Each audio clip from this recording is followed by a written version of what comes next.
It's Friday, and if it's Friday, that means it's Brunch with Bernie. Senator Bernie Sanders on the line with us. The man I think of as America's senator. The people of Vermont know that he's theirs and are very proud of it.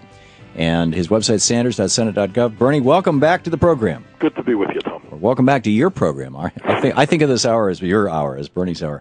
Oligarchy. I wanted to ask you about this. This is a word that probably a lot of Americans don't even understand what it means. They've just heard of things like, the Chinese oligarchs or the Russian oligarchs or the Brazilian, Mexican, Carlos Slim. He's a Mexican oligarch. Well, it's a word that, in fact, we should become more familiar with because, in fact, America is becoming, to a significant degree, an oligarchy or a plutocracy, or call it what you want. But I think when we look at what's happening in America today, if you look at the growing wealth and income inequality in this country, if you look at the fact that the United States has the most unfair distribution of wealth and income of any major country on earth, and it's getting worse. I think if you look at the fact that you have the top 1% earning more income than the bottom 50%, and you got the 400, and this is really a wild statistic and true statistic, the 400 wealthiest people in this country own more wealth than the bottom half of America, 150 million people. Wow. And then there was a study just came out from a fellow named Saez, S-A-E-Z, from the University of California a few weeks ago, and he studied income tax returns from 2009 and 2010. And what he discovered, and this is also literally beyond belief, is that 93% of all of the new income created in 2010 compared to 2009 went to the top 1%. So all the new income went to the people at the very, very top. And on the other hand, you have tens of millions of people in the middle class of this country who are struggling every single day to pay their mortgages or their rent or heat their homes or send their kids to college, take care of the basic necessities of life. And what an oligarchy speaks to is a situation where a small number of people, i.e. the top 1% or whatever, own and control to a very significant degree the economic and political life of the nation. And I think it's fair to say that in many ways that is where we are moving to. So economically, we already have this extraordinarily unequal distribution of wealth and income, which is getting worse. You have our friends in the Republican Party who are resisting even modest tax reform, i.e. the Buffett rule, which says that maybe it's a little bit crazy that you have millionaires and billionaires, people like Warren Buffett, who pay an effective, real tax rate that's lower than middle-class people. Maybe that's wrong. Republicans, I don't think we got one Republican. We did get one Republican vote to deal with that issue. And where you have corporations today, large corporations, making billions in profits, in some cases paying nothing in federal income taxes. So economically, you have a situation where a very few people have significant control over the economy, own much of the wealth and income of the nation. And then when you look at what's going on politically, especially since Citizens United, you now have a situation where these very same people, billionaires, Koch brothers and others, are able to spend unlimited sums of money without disclosure on the political process. And what that means is not just what we're seeing we saw in the Republican primary, and certainly we'll see in the general election.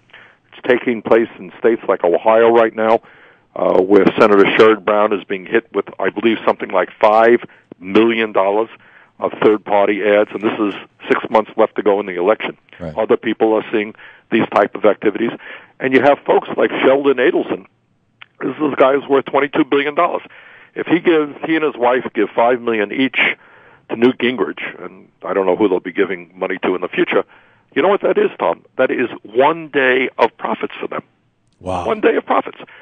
So if you're a multi-billionaire and you're interested in politics and you want to see more tax breaks for the rich, more deregulation of Wall Street, whatever it is, if you're a multi-billionaire, putting $20, $30, $50 million into a campaign is nothing, and it's a good investment for you. And now that Citizens United has given these corporations the right to take money right out of their own treasuries is just going to make this situation even more and more outrageous. What I do want to mention to you is that we had just a couple of days ago a very good meeting in D.C. In which Senator Tom Udall, Senator Chuck Schumer, and I spoke. We had Ted Deutsch, we had John Conyers, a number of the best people in the Congress were there, the House, talking about the need for a constitutional amendment to overturn Citizens United. We have introduced such an amendment. Udall has. We have, I think, well over 200,000 signatures on a petition in supporting a constitutional amendment on our website. Love to have even more if people want to go to our website to do that. So that was a good meeting, and it's enormously important that we focus on getting this kind of corporate money out of politics. Very proud that in my own state, early March at our town meeting days, we had 65 towns vote in support of a constitutional amendment, and just in the last week or two, we had a Vermont State Senate, Vermont State House of Representatives. They passed resolutions in support of a constitutional amendment joining New Mexico and Hawaii. And I would hope listeners would get their local governing bodies, their city councils or whatever involved in this issue, get their state legislatures involved in this issue, because we're going to need a strong grassroots movement that says corporations are not people, that we are destroying American democracy when we allow these big money interests to flood the airwaves with TV ads. So that's an issue we are working hard on. I think we're making some progress, and we've just got to keep the pressure up. Yeah. And the post office, how's the post office doing? Well, this is an issue, as you know, we've talked about it many, many times on this show. It's an issue I feel very, very strongly about. And I think while we're not, accomplishing everything that I want, we are making some progress. And there will be a vote, I suspect, Tuesday or Wednesday of next week, which I hope very much, one can never predict will pass, which will go a long way in preventing the Postmaster General from doing what he originally had wanted to do, which is to shut down or to look at the shutdown of some 3,700 rural post offices. And for those of us in rural states, we know what a disaster that would be. I think he has come a long way on that. This legislation would provide very strong safeguards and protections to post offices before they could shut down. This legislation would decrease the number of processing plants that would be shut down. This legislation begins to address the fact that every single year the post office is forced to put $5.5 billion into a future employee retirement health program. Many of us believe that's no longer necessary. The program has $44 billion in it already, and we addressed to some degree that issue in this legislation. Postmaster General wanted to end Saturday mail delivery. That is delayed for at least 2 years. And also, in the midst of this terrible recession, we will prevent the kind of huge job loss that was originally contemplated. So it doesn't do everything that I want to do, but I think it's a step forward. We're going to have a number of very, very good amendments coming up on Tuesday and Wednesday. And I would hope that listeners would urge their senators to support the strongest legislation possible to protect the Postal Service. There you go. Senator Bernie Sanders with us. It's our Brunch with Bernie hour here on the Thom Hartmann Program, 15 minutes past the hour. Your opportunity to talk with Senator Sanders in our national town hall meeting, Brunch with Bernie. Check out Bernie's website, sanders.senate.gov. You can sign up for his newsletter. It's a great news resource, and you can sign his constitutional amendment to roll back Citizens United. This is the Thom Hartmann Program. And you can drop by our website, too, at thomhartmann.com. You can get our free iPhone app, our iPad app. You can drop into our free live chat room, make your own blogs, participate in our message boards, all kinds of cool stuff.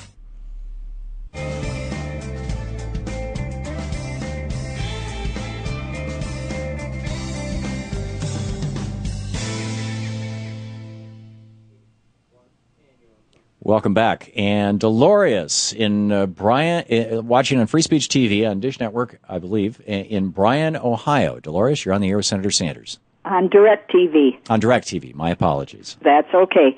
I've become aware of Senator Sanders' social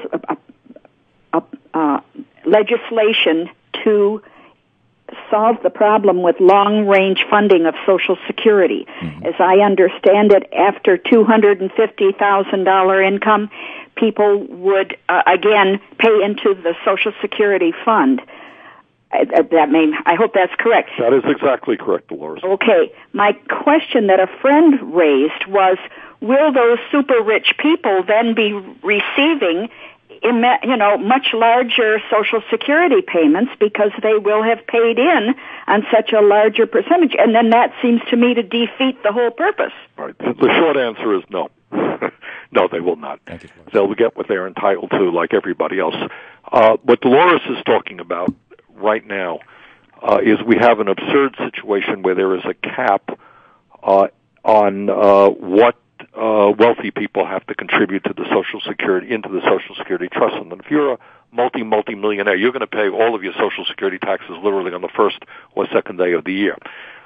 If we do what, interestingly enough, President Obama suggested when he first ran for president, is you lift that cap, which is now at about $110,000 a year, and you simply start at $250,000, as Dolores indicated, what you will do, you'll have enough income revenue coming into the Social Security Trust Fund so that we will be able to pay out all beneficiaries for the next 75 years, which is what the actuaries want.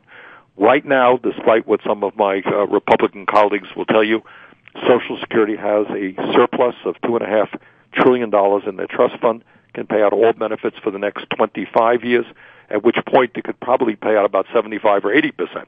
Because based on the new income coming in. But we want to make Social Security strong for 75 years, and as Dolores indicated, one way to do it, the way that we are pushing, is to lift the cap on taxable income after $250,000. Sam in Point Pleasant, West Virginia, watching on Free Speech TV. You're on the air with Senator Sanders. Yes, sir. Honorable Senator Sanders, it's such an honor to talk to you. You're a true American. And I wanted to make a comment and then ask a question. My grandfather, he was born in 1895, and he started teaching school when he was 17, taught school for 14 years, then become a postal carrier. Well, here in West Virginia, being a postal carrier meant a lot to the people out in the hollers and way out yonder, you know. I mean, they ordered a lot of stuff from Sears and Roebuck. Mm-hmm. He had to deliver. Sam, we only have 30 seconds left. You know, they helped build this country, and I'm glad we're standing up for them. Yeah. And my question is, could conservatives go so far the wrong direction that they're not conservatives no more, and that no government could be, or less government could become American communism? Well, Sam, thank you very much for your question. Tom, we running out of time right now? We are. We can just repeat it when we come back on the other side of the break. Sam asked a very, very good question. Okay, great. I'll rephrase it, and we'll be right back from the break. It's the Thom Hartmann Program. It's our Brunch with Bernie hour here on the Thom Hartmann Program. Senator Sanders taking your calls. Stick around. We'll be right back.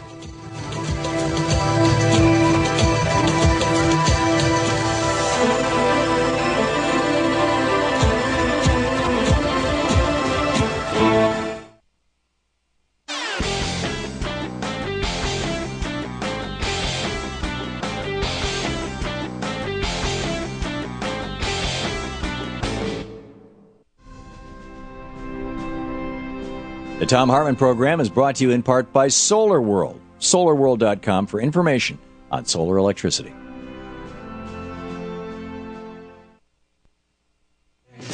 No matter what you say, what you do,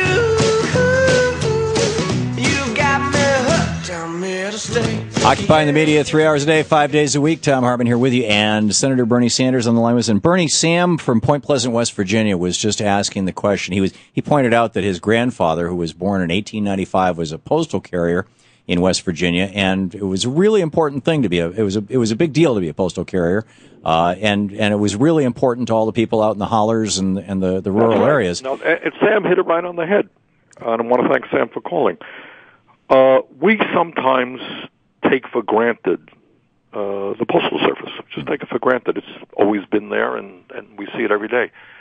But what Sam is talking about is that in many rural areas in the country, historically and today, The Postal Service means that you're going to be able to get communications, you'll be able to get letters, you'll be able to get packages and mail, no matter where you live. That's a pretty big deal. We take it for granted, but that's a pretty big deal, and that's because you got mailmen who are going up dirt roads and making those deliveries in some of the most rural areas of this country. What also we forget about is that the Postal Service is vitally important to millions and millions of people who are involved in small businesses whose jobs depend upon getting packages out every day and having good and prompt and reasonably priced service. That what they send out gets to their destination on time and at a reasonable cost, and that's what the Postal Service does. The debate that we are having now is, yes, we all acknowledge that email and the Internet has certainly impacted the Postal Service. But we believe the Postal Service can adopt a new business model, which makes it aggressive, that gives many of our post offices flexibility to start selling new products, providing new services. I would give an example, and Sam would probably back me up, that in rural West Virginia, where people may want to get a hunting license or a fishing license, you can't get that from a post office. You can't get your applications for a driver's license at a post office. You can't get gifts wrapped at a post office. You can't get letters notarized at a post office. If we provide more flexibility for the post office, we think more revenue will be able to come in.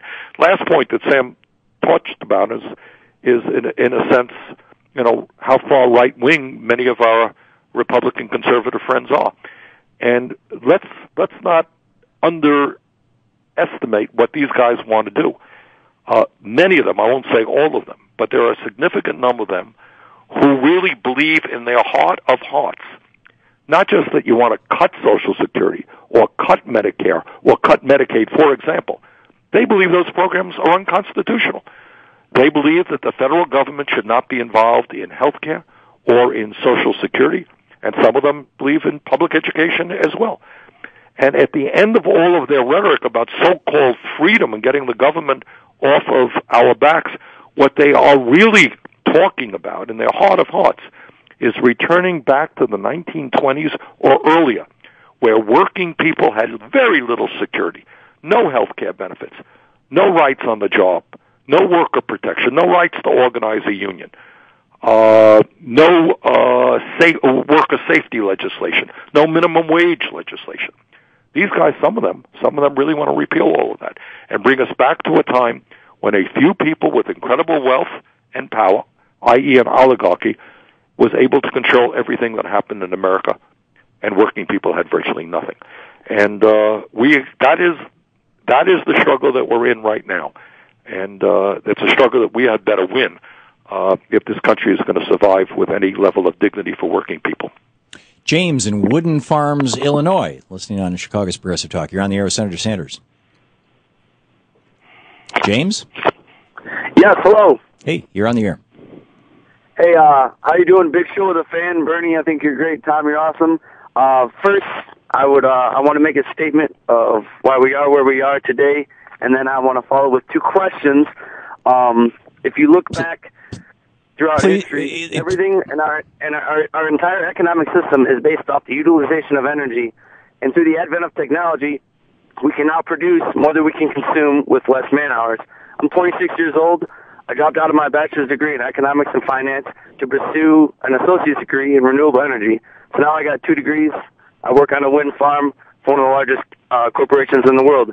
I see a lot of students a lot of people in my generation graduating from college with mortgage-sized debts, but they have no asset. So therefore, they're indentured servants to this perpetual debt society, and they can't find jobs. So your question for Bernie, yes. Right, exactly. So what I was following through, my question is, what is the government planning on doing for the future of my generation as far as where are the jobs at? And what's going to happen with my generation? I see a lot of my generation struggling. Where we're going to be at in 20 years. Okay, James, great question. And congratulations for working in sustainable energy. There are very few issues more important than transforming our energy system away from fossil fuel to energy efficiency and sustainable energy, such as wind. And I gather you're working on a wind farm, and that's fantastic. James asks, he's 26, and he asked about the future of his generation. And that is a real question. And what I will tell you, James, unless we get our act together and start creating an economy that works for working people in this country rather than the super rich, your generation, I hesitate to tell you this, but this is the truth, will for the first time in the modern history of America have a lower standard of living than your parents. In other words, we are seeing the dissipation, the end of the American dream, where parents worked hard so their kids could do better. If we don't turn this economy around, the kids are going to do worse than their parents. Now, yes, should we pick this up after the break? Sure, we can do that. Thanks. Thank you, Bernie. We're talking with Senator Bernie Sanders. It's our Brunch with Bernie hour here on the Thom Hartmann Program. And you can check out Bernie's website. He has a proposed constitutional amendment to repeal Citizens United. You can sign on for that. You get his newsletter, the Bernie Buzz, all the information of the day, all the news of the day at sanders.senate.gov. You're listening to the Thom Hartmann Program. Call 866-987-THOM. And you can drop by thomhartmann.com for all the cool stuff there. That is all, with the exception of the podcast. Everything is totally free. Have fun.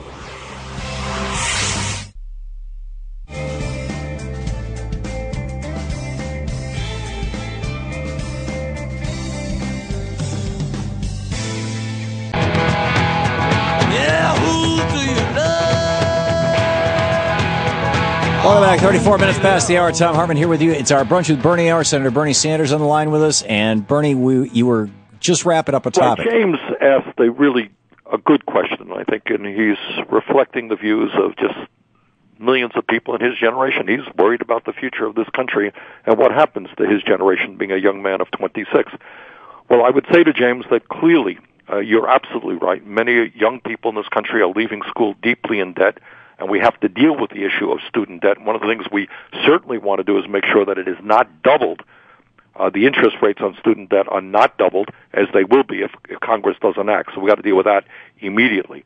Kids already have crushing debts out there. We don't want to make that worse. Second of all, in terms of jobs, one area that I see huge potential in is that right now, as we try to address the horrors of global warming, we are spending hundreds of billions of dollars every single year importing oil from countries all over the earth, many of whom are not particularly friendly to us. If you take a fraction of that money and start investing that in energy efficiency and sustainable energy, we can create a significant number of good-paying jobs, cut greenhouse gas emissions, save people money on their fuel bills, move toward energy independence. So, James, I think that's an area that we definitely should move in, and that's the area you're already working in. So I want to see a lot more people working in that area. I think there's also huge opportunity for job creation at all levels, rebuilding our infrastructure, roads, bridges, wastewater plants, water systems, airports, schools. We need everybody from blue-collar manual laborers, construction workers, to architects and engineers to do that. Somebody in my office just came back from China and was just blown away by the kinds of investment they're making in high-speed rail, in broadband, cell phone service. They are investing a lot more than we are. We can create jobs in a significant way by rebuilding our infrastructure. And thirdly, I think, as Tom and I have talked about on many occasions, we need to change our trade policies so that corporate America is investing in the United States of America, not China, not Vietnam, etc. We got to rebuild that manufacturing sector and understand that we can't survive economically when we have lost almost 60,000 factories in the last 10 years and millions of good-paying manufacturing jobs. So those are some of the areas, James, that I think we've got to work on to create the jobs that your generation needs. Michael in Seattle, you're on the air with Senator Sanders. Good afternoon, Senator Sanders and Tom. I have two quick questions. The first is, President Obama ran promising to raise the federal minimum wage, which is now $7.25 an hour. Well, since he's been in office, it stayed frozen at $7.25 an hour, which is abysmal. It happens to be wildly popular, raising it, and the right thing to do. Two, the highway bill passed, speaking of creating millions of new jobs, with 72 votes, almost unheard of these days, strong bipartisan support. 72% of the Senate. No, it was actually 74 votes. 74 votes, excuse me. And I read it would create 1.9 desperately needed jobs to repair antiquated, dilapidated, and dangerous infrastructure. It hasn't gone anywhere. It hasn't even come up for a vote in the House. It's just languished. So there's my two Michael, questions. thanks for raising that issue, because you're right on both counts. Let me deal with the transportation bill, because I'm on the transportation committee. We had a bill which was a 2-year bill, which in fact in the Senate brought together one of the most conservative members of the Senate, a fellow named Jim Inhofe from Oklahoma, and one of the more progressive members, Barbara Boxer of California, and they worked really hard. And they came up with a bill. It didn't go as far as I would like to go, but as Michael indicates, it was a serious bill, which would begin the process of rebuilding roads, bridges, and public transit. Strong bipartisan support in the Senate, 74 votes, half the Republicans, almost all the Democrats. We sent it to the House, and these guys, just hard to imagine where their head is. Everybody knows that our infrastructure is crumbling. Everybody knows that in the middle of a recession, the fastest way to create decent-paying jobs is to rebuild the infrastructure, and they don't want to do it. They do not want to invest in America, and sometimes you think that maybe these guys really do want us to become a third-world country and fall way behind China. But in any case, Michael is exactly right. That bill went over to the House. I'm not quite sure where it is right now, but they certainly have not moved on it. And as you come closer and closer to summer, this is when construction takes place, and the company can't turn these contracts around in days. They need time to plan them. So what the delay in the House means is that we are already losing a whole lot of jobs, and I certainly hope they get their act together. The other point Michael makes is about raising the minimum wage. He's right. I suspect what Obama understands is that will go no place again in the Republican House. You have guys there who are talking about doing away with the concept of minimum wage, who think that it would be okay in America if you had workers working for $3 or $4 an hour. So that's kind of where we are on that, Michael. Joe in Augusta, Georgia. You're on the air with Senator Sanders. Yes, hello, Senator.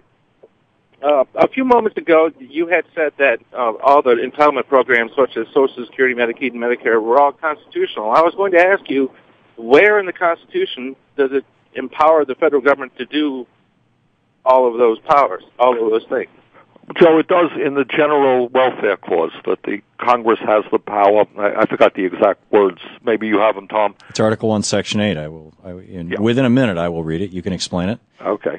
And of course, the United States... Actually, I can read it right now, Bernie. Yeah. It's the very first sentence of Article 1, Section 8. The Congress shall have the power to lay and collect taxes, duties, imposts, and excises, to pay the debts and provide for the common defense and general welfare of the United States. No, but there it is, Joe. It's not more complicated than that. And I think until very recently, everybody understood that, of course, the United States Congress has the right to protect the best interest of the United States of America. And that means, obviously, defending our country on one hand, but second of all, doing the best that we can for our people. And what does that mean? It means retirement security, i.e. Social Security. It means making sure that people do not die or suffer needlessly because they don't have health care. And that means Medicare and Medicaid. But there are some people who have bought into the line of the Koch brothers and other billionaires that what America really should be about is giving huge tax breaks to the very wealthiest people who are already phenomenally rich, and cutting back on programs that help working families and the middle class. The vast majority of the American people, in poll after poll, do not agree with this. You can ask people whether they think it makes sense to cut back or eliminate Social Security and Medicare and Medicaid. Overwhelmingly, regardless of their political perspective, they say no. But you have a small number of people who have incredible amounts of money, and they're able to use that money in the political process supporting candidates who are advocating what is, in fact, a fringe position. So to answer Joe's view, yeah, I happen to believe then in a democratic, civilized society, government certainly has the right and the duty to do everything it can to protect the middle class and working families of this country. That means having a strong and viable Social Security system that lasts for at least the next 75 years, paying out all benefits owed to eligible Americans and making sure that Americans have the health care they need. I myself would go further than Medicare and Medicaid. I want to see a Medicare for all single-payer system which guarantees health care to all people in this country as a right. And by the way, the Supreme Court has been agreeing with you since 1936. Jeff in New Haven, Connecticut. You're on the air with Senator Sanders. Hi, Senator. I'm thrilled to be on with you. Thank you very much for taking my call. Thank you. I listen week after week, and I just find myself agreeing with just everything that you say, and it's such a measured response to critics, and no matter what the topic is that you speak on, I think I would really love to see you face off in a presidential debate in 2016 with whatever the Republicans could throw up, or even against Democrats in primaries. I would love to see this. What do you think about that? Do you think it's a viable proposition? And just what do you think? Well, Chuck, thank you very much for your kind words. I really appreciate that. No, I'm not Guy. I am extraordinarily happy and proud to be representing the state of Vermont in the United States Senate. You know, Chuck, I am the longest-serving independent in American congressional history, and I'm very proud that the people of Vermont have allowed me to serve them in the House and now in the Senate. I'm running for re-election, hope to get re-elected. So my plans are to stay in the Senate and do my best for Vermont and for working families around the country. But thank you very much for those kind words. Norm in Fort Myers, Florida. Norm, we just have a minute before the break. Real quick question, or? Maybe not. Thank you both for all you do, both of you. But in regards to the trade agreements that were long stalled and recently passed with Korea, Colombia, and Panama, mm-hmm. the U.S. agricultural groups seem to be very pleased. I'd like to know who wins and who loses on both sides of that deal. Well, Norm, that's a great question. And there are always winners and losers. And sometimes it is agriculture that is, or certain sectors of agriculture that are winners. I, in general, believe, having voted against virtually all of the trade agreements that have come down the pike since NAFTA, think that the American worker is a significant loser in these unfettered free trade agreements. And the reason is pretty obvious. I guess let's pick that up, Tom, at we will do that. Of the break. Senator Bernie Sanders with us. It's our Brunch with Bernie hour. Senator Sanders taking your calls in our national town hall meeting here on the Thom Hartmann Program. Check out his website at sanders.senate.gov. You can get the Bernie buzz. You're listening to the Thom Hartmann Program. Visit thomhartmann.com for audio and video archives. You can also, at Bernie's website, sanders.senate.gov, you can sign his constitutional amendment to roll back Citizens United. This is important stuff.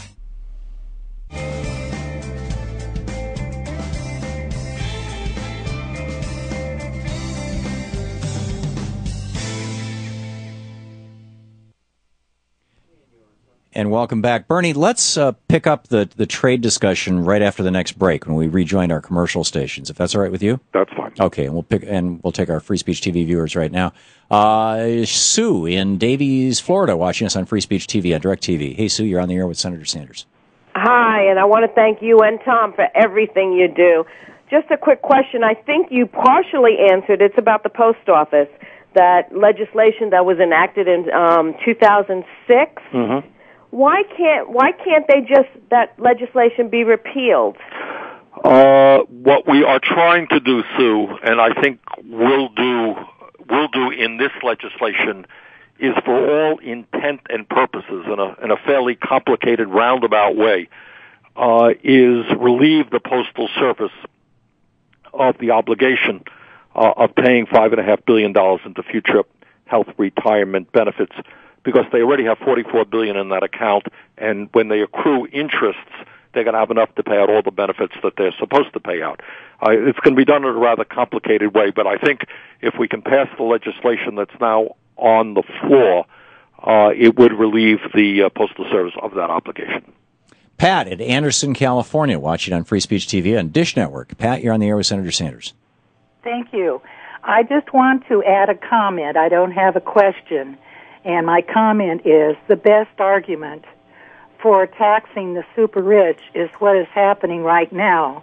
My husband used to have a quote which I love. It says, "Let's dance," said the elephant, "every man for himself."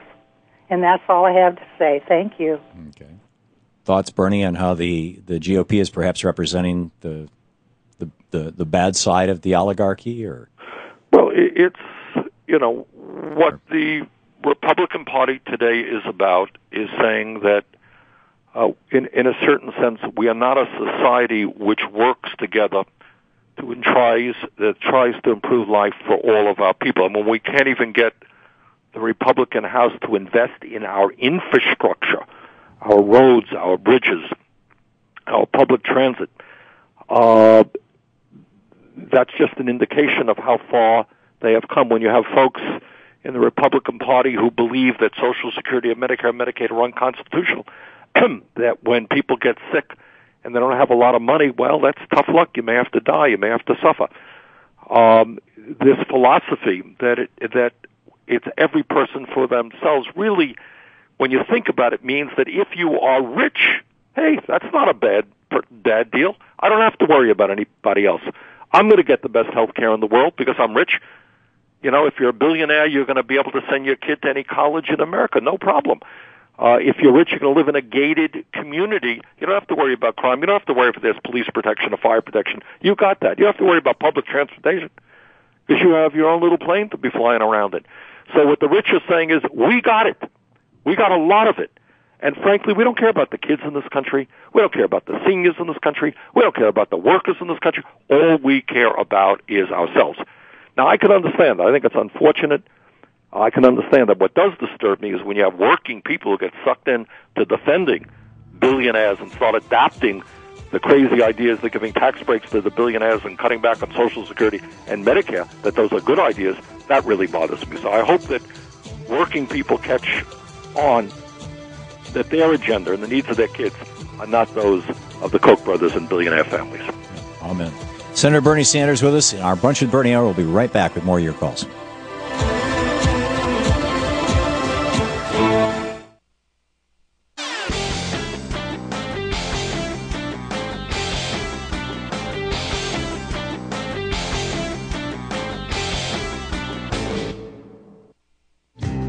Oh, everyone believes.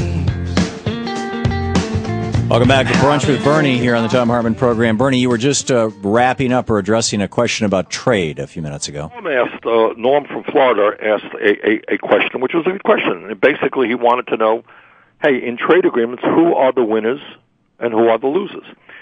And in general, in my view, and others may well disagree, I would say the average American manufacturing worker is the loser in unfettered free trade agreements. You don't have to be a PhD in economics to figure it out. If you are a large multinational corporation, a General Electric or anybody else, you can shut down plants in the United States of America, move to China and other low-wage countries, pay people a fraction of the wages that you used to pay in the United States, and then bring your product back into the United States. Tom, in the last 10 years, almost 60,000 factories in America have been shut down. Not all of them due to trade. Automation has also played an important role, but many of them have. What the other reality that is going on today is that even within manufacturing, we're seeing wages for manufacturing workers going down significantly compared to where they used to be. And all of that has to do with American workers being forced to compete against people in other countries who are paid pennies an hour. So I would say to Norm that I think the manufacturing workers of America have been the major losers in these unfettered free trade agreements. Yeah. Mark in Minneapolis, listening on KFTP on Minneapolis Progressive Talk. You're on the air, Senator Bernie Sanders. Hi, this is Mark. It's an honor to talk to you, Senator Sanders and Tom. I've got kind of a combination suggestion and question relative to the Postal Service. They've already put aside all the money they'll ever need to fund their programs. Why not just stop trying to comply with that law and wait until either your legislation succeeds or Democrats get back the Congress and you can take it off the books. I mean, it wouldn't harm anybody.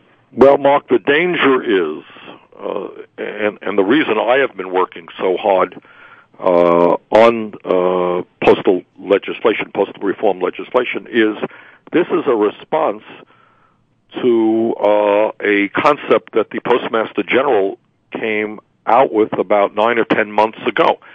And his initial proposal was to shut down some 3,700 rural post offices and half the processing plants in the country. So if the Congress does nothing, it doesn't act at all, then the Postmaster General is off and running. Now, what I will say in deference to the Postmaster General, he has moderated his views in the last couple of months, and I don't think that is what he is now thinking about.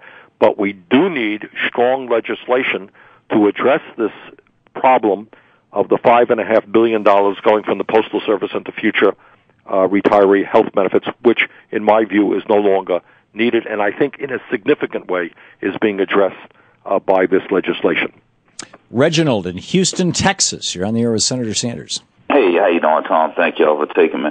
We had Alec here. We have companies that are divesting from Alex. Corporations like the Gates, McDonald's, and Target, and so forth, and so on. With these divestments here, I think that's going to be a positive thing, and maybe we can take those divestments to open up community banks, do a little social justice. That's the power of the people. And also, you got the stand your ground law. You guys talking about repealing this on the federal side. And Eric Holder tried to do something with the Fast and Furious with the NRA. Didn't get anywhere. They flipped that on him. Can you guys enforce that with him from Eric Holder's side to get this stand your ground rule in place and the Brady rules in place to try to handle that from that level? Can you answer both of those questions, please? Well, let me tell you about the stand your ground legislation. That legislation, is passed by many, many states around the country. It worries me very much. It just gives a green light to people to be trigger happy. If somebody insults them, somebody looks at them the wrong way, that is not what self-defense is about. Self-defense is a legitimate legal tradition in America. You have the right to defend yourself, but I worry very much about these stand your grounds, and I hope that state by state we will begin rethinking that legislation. Reginald talked about the power of people. Not quite sure exactly where he was going, but I'll tell you something that we're doing in Vermont, happening around the rest of the country as well in terms of economics. And it's something that I wish we could be more aggressive with at the federal government level, but there's obviously opposition, and that is worker control, worker ownership of businesses. In Vermont now, we have a number of businesses, many of them are doing quite well, where workers themselves have bought out previous owners. They are managing the company, and it is an example of when people come together, they can, in fact, run profitable, productive companies. Morale is much higher. Absenteeism is much lower than with other companies. I hope, we haven't succeeded yet at the federal level because of strong opposition, but I would hope that we can make resources available to workers around the country who are interested in buying out their employers. And you have a lot of employers out there. Many of them started a business, are getting old. They would like the opportunity, if possible, to leave their businesses to their employees. And we want to create a way to make that happen. Yeah, and that's only possible in some states. So you're talking about providing a federal infrastructure for that, or superstructure, legal structure. Bernie, we have just a minute to wrap the show up. We've got a dozen people on hold to talk to you, but it wouldn't be time enough. Your thoughts for the week? Well, my thoughts for the week is next week in the Senate, at least, it's going to be a busy week. Postal reform is coming up. What we are fighting there is to see that some 200,000 jobs in the middle of a recession are not lost at the Postal Service, that we retain rural post offices all over America, and rapid mail delivery standards. So I hope people pay attention to that issue. I hope they call up their members of the Senate and urge them to support the strongest possible legislation. We also have got to continue the struggle to overturn Citizens United, one of the worst decisions ever rendered by a United States Supreme Court. Everybody should be concerned about the growing influence of big money in the political process. And I would add, you still have on your website at sanders.senate.gov that constitutional amendment. People can get over there and sign up for it. So, say, yes, I support Bernie in trying to overturn this at sanders.senate.gov. Bernie, thanks so much for being with us. Good to be with you. Always a pleasure. We'll be back with Anything Goes Friday here on the Thom Hartmann Program.